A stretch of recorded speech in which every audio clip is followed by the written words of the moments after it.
কত সুন্দরভাবে গোশগুলোকে রান্না করছে। সে প্রথমেই কিন্তু গোশগুলোকে একটি কড়াইয়ের ভেতরে দিয়ে দিল।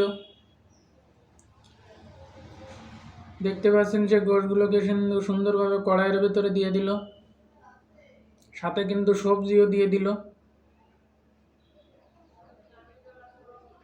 পানি দিয়ে দিল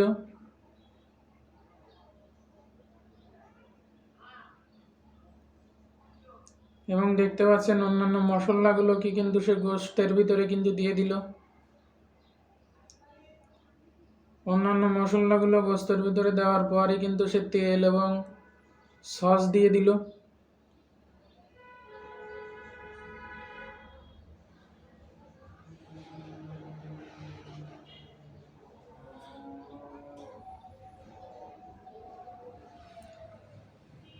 দেখতে পাচ্ছেন সে সুন্দরভাবে তেল এবং সস দেওয়ার পরেই কিন্তু গোশটিকে ঢেকে দিল সিদ্ধ হওয়ার জন্য।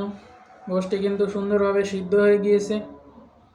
এখন কিন্তু সে গোশগুলোকে সুন্দরভাবে কেটে নিচ্ছে।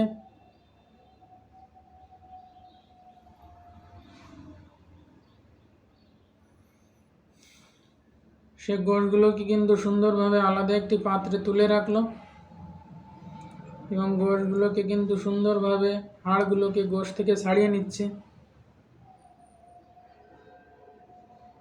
দেখতে পেলেন কত নিখুঁতভাবে কিন্তু সে গোশগুলো থেকে হাড়গুলোকে ছাড়িয়ে নিল।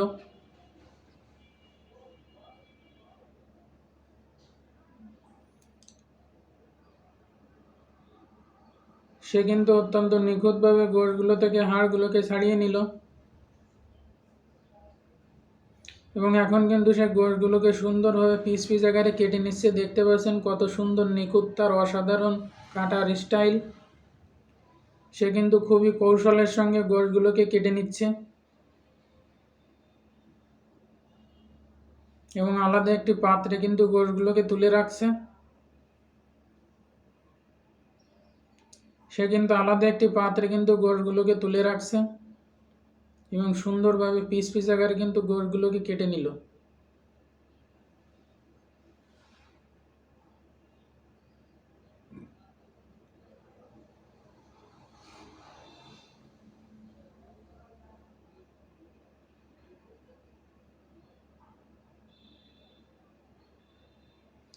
এবার কিন্তু সে আলাদা একটি ছোট একটি বাটিতে কিন্তু একটি মিক্সার তৈরি করে নিচ্ছে। দেখতে পাচ্ছেন সে কিন্তু আলাদা একটি বাটিতে একটি সুন্দর মিক্সার কিন্তু সে তৈরি করে নিচ্ছে। অত্যন্ত সুন্দরভাবে কিন্তু সে মশলাপাতি দিয়ে অত্যন্ত নিখুঁতভাবে কিন্তু সে মিক্সারটি তৈরি করে নিচ্ছে।